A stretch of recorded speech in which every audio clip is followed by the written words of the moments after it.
যে সূরার নাম হচ্ছে সূরা মুলক। সূরার ব্যাপারে রাসূলুল্লাহ সাল্লাল্লাহু আলাইহি ওয়াসাল্লাম থেকে ইবনে আব্বাস রাদিয়াল্লাহু তাআলা আনহু ওয়া কিসুল মুফাসসিরিন রাসূলুল্লাহ সাল্লাল্লাহু আলাইহি ওয়াসাল্লাম থেকে আজ পর্যন্ত এবং কিয়ামত পর্যন্ত যত কোরআনের মুফাসসির আসবে আর যাবে, যতজন মুফাসসির কোরআনের তাফসীর লিখেছেন আর করেছেন, সর্বশ্রেষ্ঠ মুফাসসির হচ্ছে ইবনে আব্বাস রাদিয়াল্লাহু তাআলা আনহু। তিনি এই সূরার ব্যাপারে বলেন যে রাসূলুল্লাহ সাল্লাল্লাহু আলাইহি ওয়াসাল্লাম বলেন সূরা মুলক কবর আযাব থেকে রক্ষা করে। সুবহানাল্লাহ।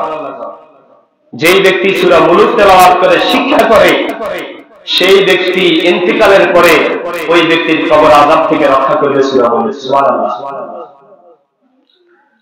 এবং ইবনে আব্বাস রাদিয়াল্লাহু তাআলা আনহু বলেন এক ব্যক্তিকে তিনি বলেন আমি কি তোমাকে এমন একটা উপহার দিব যেই উপহার দিলে তুমি সন্তুষ্ট হয়ে যাবে?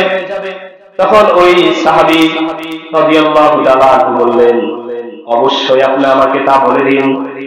তখন তিনি বললেন তুমি সূরা মুলক নিজে পড়ো, তাবারাকাল্লাযী বিয়াদিহিল মুলকু ওয়া হুয়া আলা কুল্লি শাইইন কাদির। এই সূরা তুমি নিজে পড়ো, তোমার পরিবার পরিজনদেরকে শিক্ষা দাও এবং তোমার পাড়া প্রতিবেশীদেরকে শিক্ষা দাও। কেন বলে এই জন্য, কেননা এটি নাজাত দিবেন। সুবহানাল্লাহ বলেন। নাজাত মানে এখানে জান্নাত হতে পারে, নাজাত মানে এখানে শান্তিও হতে পারে। কবরের জীবনে, আখিরাতের জীবনে, কিয়ামতের মাঠে, হাসরে, মিজানে সব জায়গায় এটা কি দিব? শান্তি আর শান্তি। কারণ হচ্ছে এটা আমাদেরকে শান্তি দিবে। 2 নম্বর হচ্ছে কিয়ামত দিবসে আল্লাহ তাআলার সাথে জান্নাত করবে। সুবহানাল্লাহ।